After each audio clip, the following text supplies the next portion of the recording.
Tu es écrivain de romans policiers, mais pour arriver à être ça, à faire ce métier, tu as eu un cheminement bizarre. C'est-à-dire que tu es parti d'Italie, tu faisais partie d'un groupe. Moi, tes premiers policiers, tu les as écrits au Mexique ou je sais pas où, tu vois. Mais bon, si tu veux, en 4 phrases. Et après, on va recommencer à zéro, comme on a sur la biographie. Et si tu veux, pour avoir déjà la finalité, ce qui est l'exil. L'exil avec un nouveau métier. D'accord? Moteur? Action. Ben, donc aujourd'hui j'ai écrit des romans policiers, mais bon, je suis arrivé à écrire ça peut-être parce que c'était la seule chose que je pouvais faire. Hein, ma vie c'était peut-être quelque part un peu un roman policier. Donc j'ai quitté l'Italie en 81. Je faisais partie d'un mouvement politique. Donc dans ces années-là, un mouvement politique, euh, c'était un mouvement de lutte armée. Donc j'étais arrêté en 79. Je me suis évadé en 81. Avec un groupe de camarades, on a réussi à passer la frontière à pied. On est arrivé en France, donc à Paris. Puis c'était le Mexique. Pendant mon séjour au Mexique, j'ai commencé à écrire. Bon, j'ai toujours aimé ça, mais disons, je ne pensais pas que je pouvais vraiment arriver à écrire un roman. Euh, et puis j'ai commencé à écrire, et moi je ne savais pas que j'écrivais des romans policiers, j'écrivais ce que j'ai vécu. Donc, bon, le résultat c'est que c'est des romans policiers, noirs en tout cas. Mais ça, c'est pas un genre de gag parce que d'après les interviews que tu m'avais dit il y a quelques années, ça il y a quelques années, il y a quelques mois, et même dans les discussions, ce que tu me racontais chaque fois, c'est qu'en Italie, en tant que groupe d'extrême gauche, vous luttez contre le travail. Et maintenant, on peut dire que tu travailles comme un nègre. Oui, oui, c'est ça la contradiction. Alors, travail zéro, et puis maintenant je travaille 15-16 heures par jour. Oui, c'est dégueulasse. Pourtant, il faut vivre. Et de toute façon, bon, moi, j'ai fait quelque chose que j'aime faire. Euh, mais c'est vrai que les prétextes de dire je fais quelque chose que j'aime, et puis on termine qu'on est con, on est content parfois peut-être. Mais bon, c'est vrai que je travaille chez moi. Bon, j'ai pas de patron, entre guillemets, parce on les a toujours quand même. Mais c'est vrai qu'aujourd'hui, parler de refus du travail, quand il y a des millions de chômeurs, on a fait des pas en arrière, hein, même des kilomètres en arrière par rapport à ce qu'on revendiquait dans les années 70. Mais les années 70, c'était des années de prospérité. Un mouvement révolutionnaire, vraiment révolutionnaire. Je ne suis pas d'accord quand on dit que c'est la fin, que c'est crever la dalle qui fait réagir les gens parce que les objectifs sont minimum, quoi. Par contre, c'est justement quand on a tout, on voit tout, on a tout à disposition, on ne peut rien toucher parce que de toute façon, la richesse, c'est toujours limité à des catégories de personnes ou à des catégories sociales. Mais il y a tout pour, et on ne peut pas toucher, et alors c'est là que la rage monte, c'est là que pénètre un projet politique, quoi, de réappropriation. Puisque c'était ça, hein, dans les années 70, c'était la réappropriation en fait, quoi. Et bon, aujourd'hui, on est harcelé par la crise. Hein. De la crise, on en a fait une politique. D'ailleurs, il s'agirait plutôt de dire, les, pas la crise de l'État, mais l'état de la crise, parce que c'est un bon prétexte quand même pour la réaccumulation de capital. Donc, plus il y a des crises, plus il y a des réaccumulations de capital, plus il y a de plus en plus, les riches sont de plus en plus riches, les pauvres de plus en plus pauvres, quoi. C'est ça la crise. Hein. Donc je ne vais pas dire que ce soit toujours, tout le temps manipulé, mais il y a un bon pourcentage de manipulation là-dedans, ça c'est sûr. Mais là, si tu veux, toi, en tant qu'exilé, tu écris en italien, tu écris en espagnol, tu te retrouves à Paris. L'exil à Paris, disons, c'est pourquoi? Les îles à Paris, bon, les îles à Paris, c'est à l'époque quand je me suis évadé, donc c'était en 80, Et il paraît qu'il y avait une association de réfugiés en France. Donc Mitterrand, il venait de passer. Il paraît hein, parce que c'était des rumeurs, quoi. Nous on ne savait pas trop, mais qu'il avait l'intention d'aider l'Italie à tourner la page des années de plomb, comme ils disent. Donc voilà, c'était la France, mais il n'y avait pas beaucoup le choix. La frontière la plus proche, c'était la France, hein. Donc on a passé la frontière, on ne savait même pas où on allait et pourquoi. D'ailleurs, on était poursuivis jusqu'à la montagne parce qu'on a passé la frontière à pied, c'était l'hiver, la neige, c'était une vraie odyssée, quoi. Euh, donc on est arrivé en France, déjà c'était quelque chose. Puis on arrive en France, moi personnellement, moi avec des autres, on s'aperçoit qu'on était clandestins comme en Italie, même pire. Parce qu'à l'époque encore, bon, c'était l'asile, d'ailleurs il n'y a jamais eu l'asile, on n'a pas de statut. C'était pas garanti pour tout le monde, c'était très flou. Donc il y avait qui disaient oui pour tout le monde, il y en avait qui disaient non pour les crimes très graves, il n'y avait pas de place pour des gens à inculper des crimes, des délits de sang, etc. Donc moi personnellement, on m'avait mis sur le dos des crimes très, très lourds, quoi. Donc j'ai dû quitter la France, on m'avait fait comprendre à travers les avocats aussi que ce n'était pas le cas de me présenter, etc., de donner mon nom. Et je suis parti au Mexique. Et je suis où je sais pas. Bon, le Mexique, pourquoi le Mexique? Je sais pas, moi, le Mexique, parce que d'abord c'est un pays qui fait rêver. Moi, quand j'étais petit, j'ai rêvé d'aller au Mexique. En fait, je pouvais très bien choisir hein, Madagascar, Mexique, ou je sais pas, n'importe quel pays. Et je me suis dit, ouais, le Mexique, je vais au Mexique. Et bon, j'étais très content d'y être. J'étais très bien au Mexique. Je me suis rendu compte que c'était un pays. Euh, c'est très difficile de parler de ces pays-là parce que le Mexique, il y a de la pauvreté comme il y en a partout, mais je considère que c'est beaucoup plus facile d'être pauvre au Mexique qu'ici, pour plusieurs raisons. D'abord, il y a une philosophie de vie qui n'a rien à voir avec l'Occident, les pays occidentaux, comme on dit. Euh, Puis bon, le rythme et tout, c'était marrant. Moi, quand j'ai débarqué au Mexique, le matin d'après, quand je me lève, la première impression que j'ai, c'est que je pouvais faire tout ce que je voulais. Je pouvais m'habiller comme je voulais, personne n'aurait fait de remarques.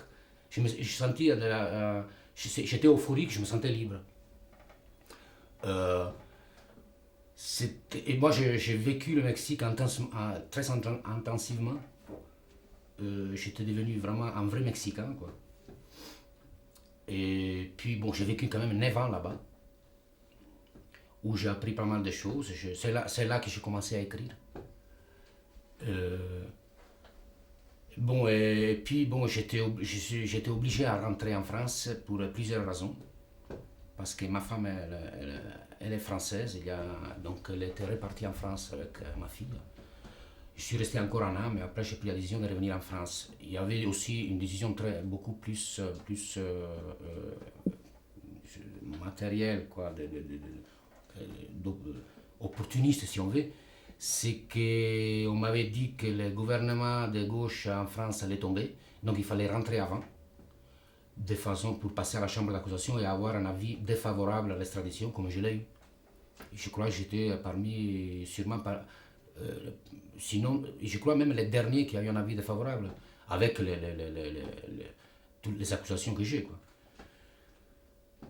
Et donc voilà, je me retrouve en France, prisonnier, on peut dire, parce que je ne peux pas quitter la France. Bon, je suis libre, bien sûr, mais libre entre guillemets, quoi, parce que bon, on n'existe pas ici, on n'a pas de papiers, on n'a pas un statut de réfugié, et on n'a que des devoirs et aucun droit.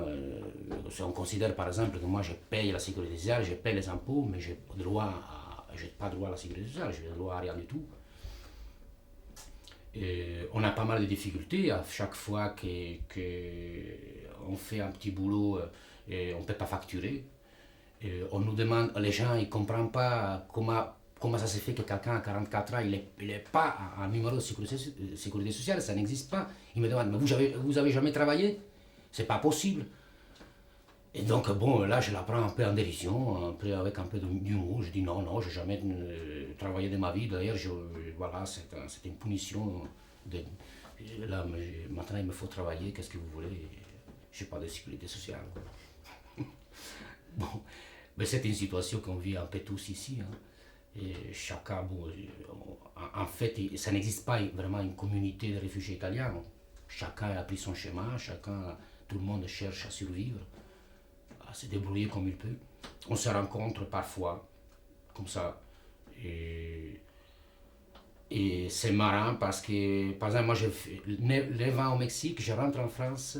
Et puis, je rencontre les camarades que j'avais laissés en début 82. Et quand je suis rentré, les discours étaient les mêmes, comme si le temps s'était arrêté. Et ça m'a fait vraiment peur, c'était vraiment horrible. Et j'ai eu presque, au début, j'ai réagi d'une façon un peu. J'ai eu peur, je me suis arrêté, je ne voulais pas les voir. Parce que ça me faisait vraiment peur. Pour moi, les 9 ans au Mexique, j'avais vraiment coupé tout. Pour moi, c'était fini, ça n'existait plus. Je ne me rappelais même plus que j'avais un procès, que j'étais condamné à perpétuité, etc.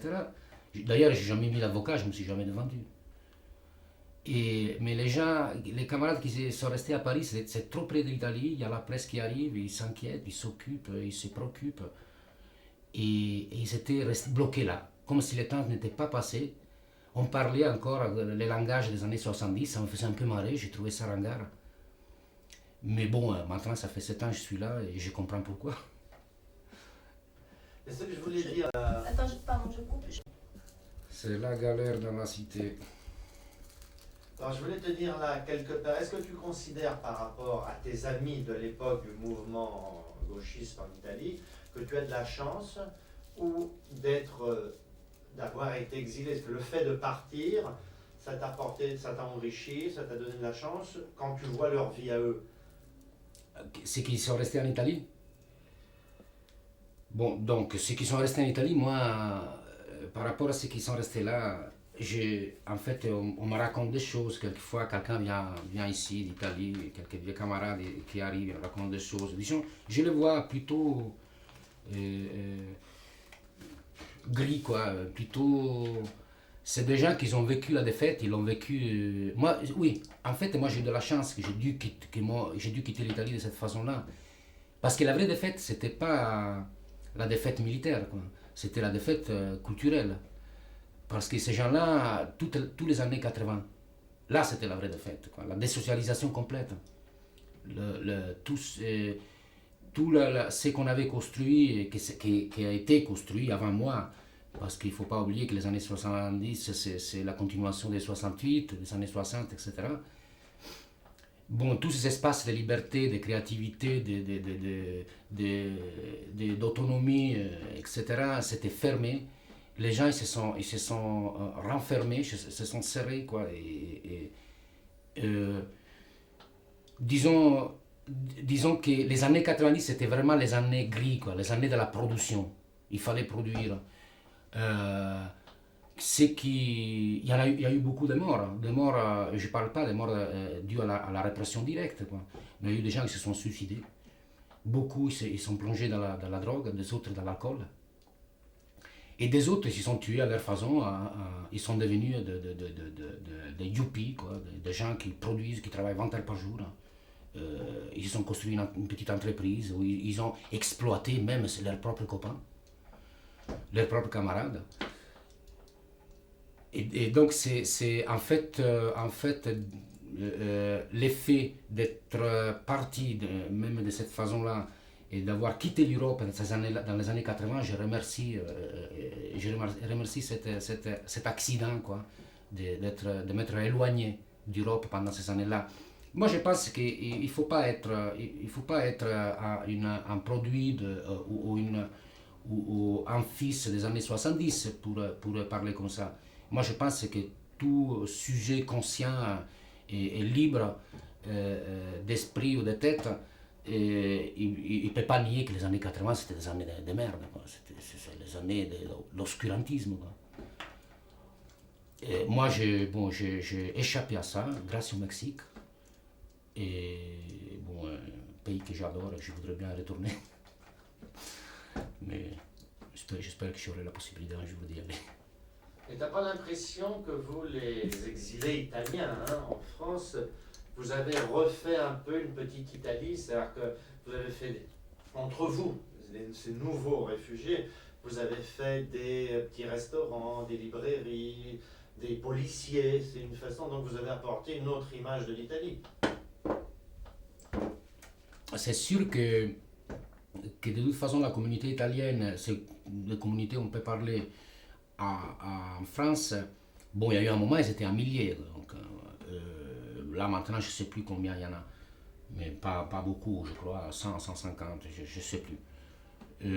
C'est vrai qu'aujourd'hui, la France et les Français ont une idée de l'Italie un peu différente que de l'idée folklorique, l'image folklorique, spaghetti et mandolino, quoi. Donc, aussi d'ailleurs, parce qu'on ne l'oublie pas. Mais bon, c'est vrai que ces réfugiés italiens en France, ils ont continué, en grande partie, ils ont continué quand même à leur façon à militer, quoi, quelque part. Donc, d'après ce que je sais, il y a beaucoup d'initiatives culturelles qui vont pourquoi pas de la gastronomie jusqu'au cinéma, quoi, en passant par le théâtre, la littérature, etc. etc. Aujourd'hui, on parle beaucoup de l'Italie d'une façon comme, par exemple, la France ne serait pas intéressée il y a 10 ans. Euh, et, et par rapport par rapport aux années 70 en Italie, donc, ces années de plomb, c'est une expression que j'aime pas du tout parce que il y avait pas que du plomb en Italie. D'ailleurs, les plombs c'était une conséquence, c'était une conséquence très minoritaire par rapport à un mouvement culturel qui a touché peut-être 1 million de personnes en Italie. Et maintenant, on veut réduire tout au plomb, quoi. Mais donc, c'était pas ça. C'est difficile parfois, même parmi les Français, les meilleurs intentionnés, je veux dire, c'est difficile parfois faire comprendre ça. Pour eux, parfois tout se réduit à Moreau, aux Brigades Rouges, donc les partis, etc. Bon, c'est vrai, il y a eu un parti armé, il y a eu les Brigades Rouges, il y a eu Moreau, mais les mouvements révolutionnaires en Italie des années 70, c'était pas que ça. On ne peut pas dire qu'il y a eu un million de personnes armées, quoi. Il y avait des initiatives culturelles, et ces initiatives culturelles et les militants, ils ont exporté en France leurs idées, leur façon de faire culture, de créer culture. Et toi, par rapport par exemple, là en ce moment, la position de Negri, parce que tout le scandale sur les exilés italiens, ou la présence, je veux dire, est ressorti lié à l'histoire que Negri est retourné en Italie se rendre. Toi, par exemple, est-ce que tu aurais fait ça? Non, moi j'aurais jamais fait ça. D'abord parce que je suis pas nègre, je suis Battisti, et Battisti c'est quelqu'un condamné à perpétuité. Et puis moi je suis un prolo, je suis pas un intellectuel comme Negri, je pas Negri il a un nom à niveau mondial, quoi. Et Negri il risque pas ce que je risque. Et de toute façon j'aurais pas eu j'aurais pas pu gérer une situation comme ça.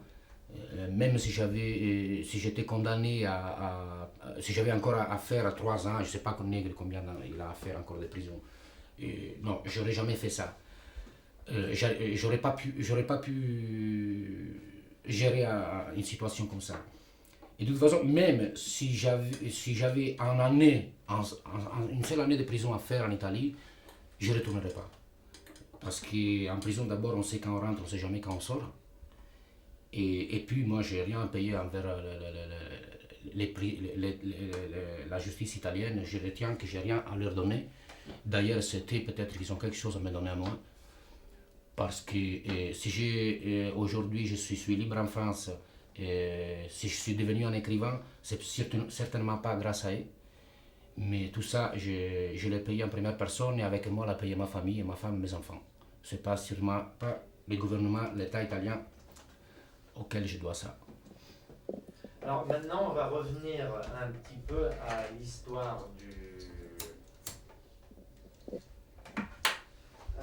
de comment ta prise de conscience. C'est-à-dire que tu as eu un cheminement, donc une prise de conscience dans ton petit village à côté de Rome, et ça s'est passé comment? Comment un jeune Italien dans les années 70 devient un terroriste? Mais moi, je me demande plutôt, il faudrait dire, comment un jeune Italien des années 70 qui a 18 ans, ou même moins, pourrait éviter ça. C'était inévitable. Parce que, bon, il y avait tellement de saloperies. il y avait l'abus de pouvoir, c'était tellement flagrant que quelqu'un qui se demandait, quelqu'un c'est pas un étudiant, quelqu'un qui allait à l'école, donc qui avait la possibilité de communiquer avec les autres, de se rendre compte de ce qui s'est passé, ben, si à peine il avait quelqu'un à côté qui disait bon on fonce, il fonçait quoi, parce que c'était vraiment inévitable. Bon, dans mon cas, il y a aussi le fait que moi je viens d'une famille communiste, jusqu'à religieusement communiste, quoi. Et même communiste staliniste, je veux dire. Et donc, bon, chez moi, le communisme, la révolution, la dictature du prolétariat, c'était comme le repas du jour, hein. On parlait de ça normalement. Et bon, avec toute l'ignorance qui pouvait être dans une famille comme la mienne, hein, c'est une famille très prolétaire, etc. Mais bon, ils étaient de leur côté, quoi, ils étaient sincères, quoi, parce que et ils croyaient vraiment au Parti communiste comme le parti de la révolution, de la classe ouvrière au pouvoir, etc. Et d'abord, bon, c'était presque normal qu'un jour, le Parti communiste, il aurait pris les armes, peut-être aussi si c'était nécessaire, vraiment très nécessaire. Alors, quand, bon, c'était pas de ça à militer, à se rapprocher à des groupes d'extrême gauche, et puis passer aux actes, à l'action, moi, c'était vraiment comme boire un verre d'eau, hein. Pour,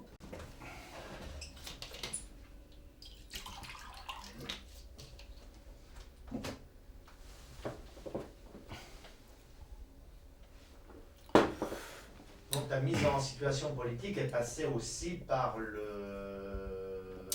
passer par la prison, d'abord. Bon, pas ma mise en situation politique, quoi, parce que ça existait déjà. Mais disons ma militance dans un groupe armé, due sûrement à mon passage par la prison. Parce que d'abord, il faut dire que moi, je ne vais pas maintenant me vendre comme un cadre politique qui est né politique, etc. Parce que moi, quand même, j'ai passé aussi euh, par les milieux si on peut dire, j'étais un petit voyou quelque part, quoi. Parce que bon, j'ai fréquenté un peu de gens qui bon, foutaient un peu le bordel à droite à gauche, des petits vols, quelques petits braquages, etc. Et bon, c'est vrai que moi, j'ai jamais fait partie vraiment du milieu de la délinquance, quoi. J'étais un peu le cul entre des chaises.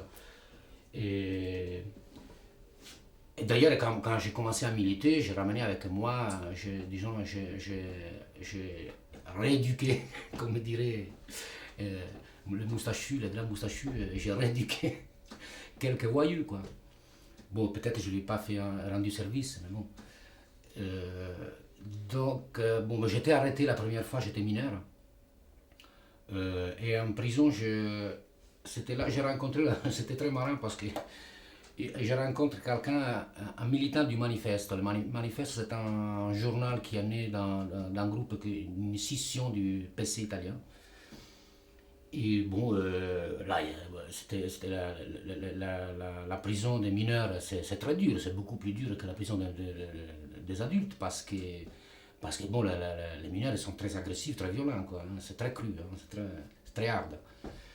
Et donc j'ai tout de suite j'ai eu une galère avec des autres, quoi. Il y a eu une grosse bagarre Et il y avait ces mecs tout maigres, avec des petites lunettes, etc., qui a pris ma défense.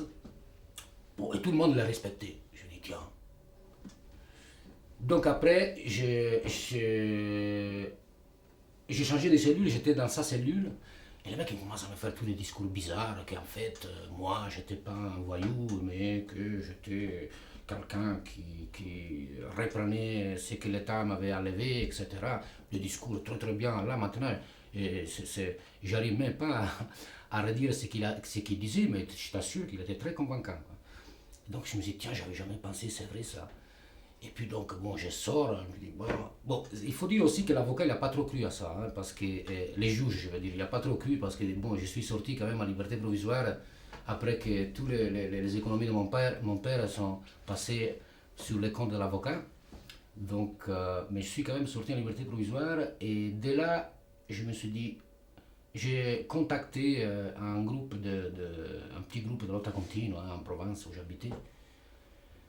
Et bon, je croyais que j'avais débarqué dans la révolution, quoi, dans la lutte armée, etc. C'était pas vraiment ça.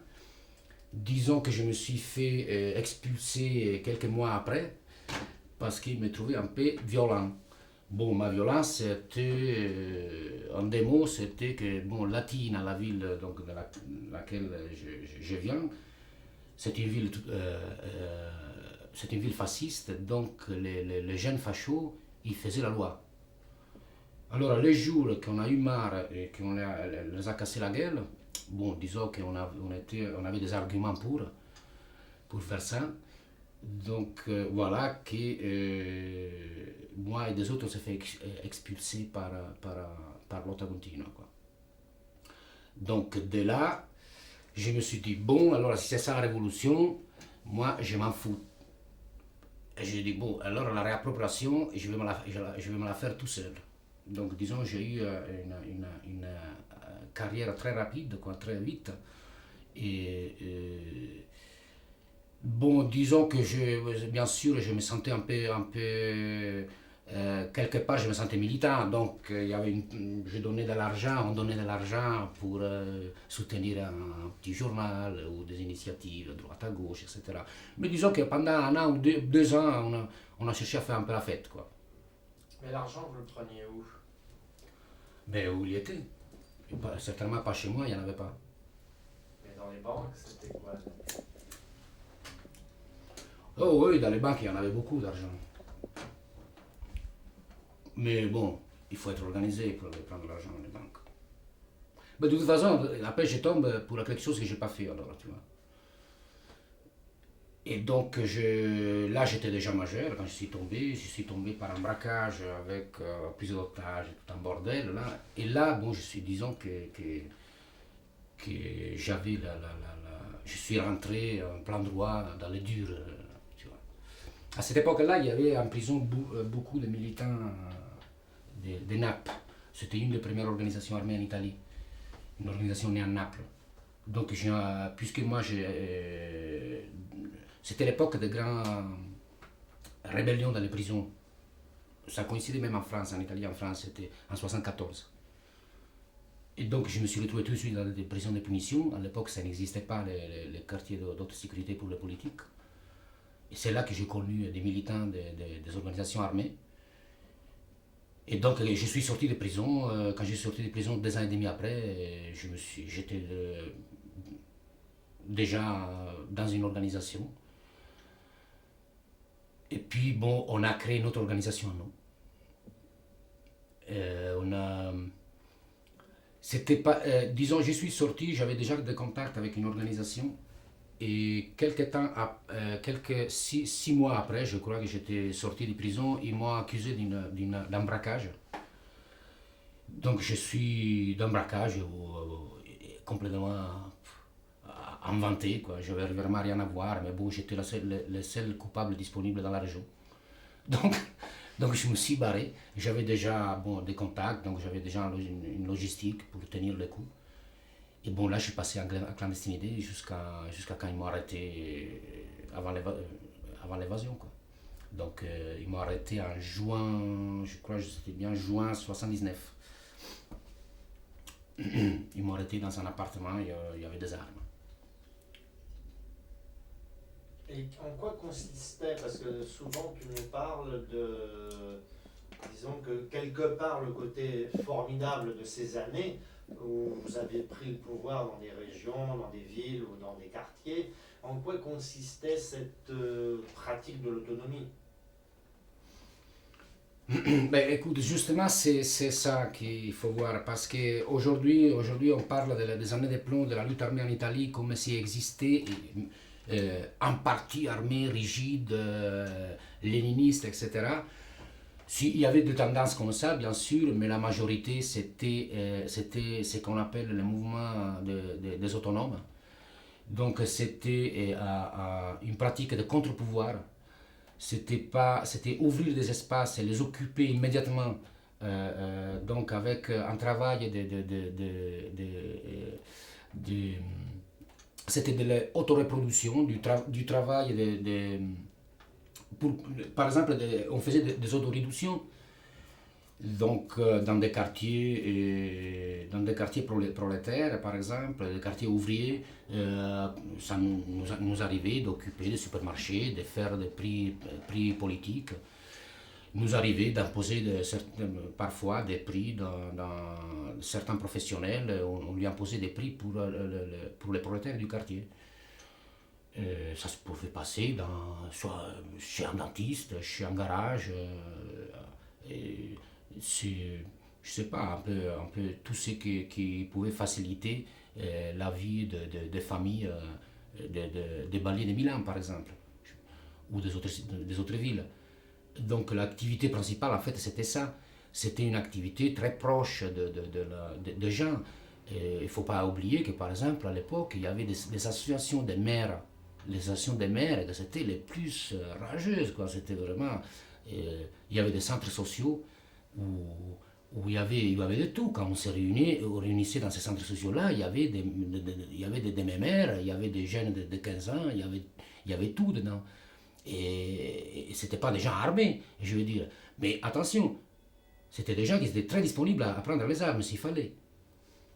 Or, bon, et bien sûr, parmi tout le monde, il y en avait qui faisaient partie d'une organisation. Parce que de toute façon, à partir du moment que tu es clandestin, si tu n'as pas une logistique, si tu n'as pas une organisation derrière, tu ne peux pas tenir le coup. De toute façon, nous, jusqu'à le mouvement en Italie, jusqu'à la 79, peut-être 80, nous, on était soutenus par la population. Hein. D'ailleurs, à partir du moment qu'il y a eu la rupture, il y a eu la fracture sociale, eh ben, on est tous tombés. Quoi, parce que, bon, d'ailleurs, bon, l'État a bien joué ça, a bien joué, parce que, bon, ils ont joué la provocation de la lutte armée. Parce que, bon, en fait, il faut dire que c'est la répression qui a commencé à tirer d'abord. Il ne faut pas oublier ça, parce que maintenant, on parle toujours des années de plomb comme si ça venait de nous, mais attention, c'est les services de police, et au parallèle, comme ils disent maintenant, je ne vois pas trop la différence, qu'ils ont commencé à tirer. Les premières morts, c'était parmi nous, pas parmi eux.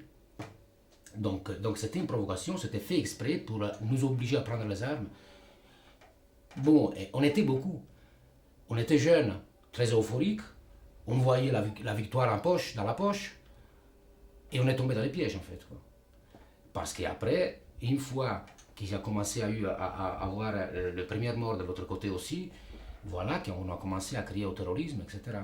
Donc, puis il faut dire que en fait, la participation du PC dans les opérations de la répression, ils ont participé à plein de titres dedans. Quoi. Et d'ailleurs, c'est reconnu, même l'ex-président de la République, qui à l'époque était ministre de l'Intérieur, et il remercie les PC pour les coups de main qu'ils lui ont donnés. Les PC savaient très bien comment combattre un mouvement de guérilla. Quoi. Parce que, bon, d'abord, ils avaient l'expérience de la résistance, ils savaient très bien que c'était inutile de chercher le leader, mais il fallait, comme il disait la fameuse phrase, il faut vider l'aquarium pour attraper les poissons. Donc, qu'est-ce qu'ils ont fait? Ils ont commencé ils ont sorti une de ces centaines de lois d'émergence, quoi, où ils pouvaient arrêter tout le monde et les garder 72 heures, je ne sais plus. Par exemple, ils pouvaient arrêter tous les locataires d'un immeuble s'ils soupçonnaient seulement qu'il y avait un terroriste qui habitait dans un appartement. Donc ils ont fait des ravages. Ils ont les quartiers entiers, quoi.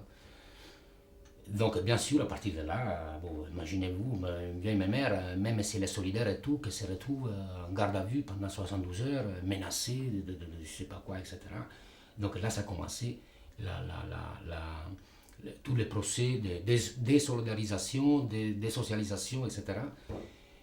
Et c'est paradoxal parce qu'à ce moment-là, les organisations armées, certaines, pas les groupes OGT par exemple, et je reviens après sur le sujet, les organisations armées, ils ont cru que c'était le moment, que là, maintenant, on va gagner. Mais pourquoi? Puisqu'il y avait la répression massive, des centaines de militants, ils devaient s'échapper. Donc, qu'est-ce qu'ils allaient? Ils allaient dans les organisations armées. Les seuls points d'appui. Donc, ils se retrouvaient avec des centaines de militants. C'était une force. Mais en fait, c'était le début de la fin. Parce qu'il n'y avait plus de contact avec la réalité sociale. Donc, quand ils ont cru que c'était le début de la victoire, c'était le début de la fin. Donc, je reviens sur le sujet parce que, par exemple, l'organisation à laquelle je faisais partie, cette organisation, on peut parler parce qu'en fait, nous, on revendiquait des choses qui à l'époque, c'était presque incompréhensible, même pour moi peut-être. Nous, on revendiquait une espèce d'organisation horizontale, quoi. On se revendiquait anarcho-communiste, ou je ne sais pas quoi. Et on faisait référence par exemple, à des philosophes français comme Foucault, Baudrillard, etc. On était presque incompréhensibles. Et d'ailleurs, il faudrait relire peut-être les documents politiques qu'on faisait à l'époque. C'est fou, quoi, parce que c'était Dada, c'était rien à côté, quoi. C'était vraiment incompréhensible. Donc, et nous, en fait, déjà début 79, on avait décidé d'arrêter. On a traîné encore quelques mois parce que bon, c'était indispensable. On avait plein de clandestins. Il fallait garantir une logistique. Mais en fait, nous, notre organisation, disons que ça, c'est fini. C'était fini vers je sais pas, mars, avril 79. Elle s'appelait comment ton organisation? PAC,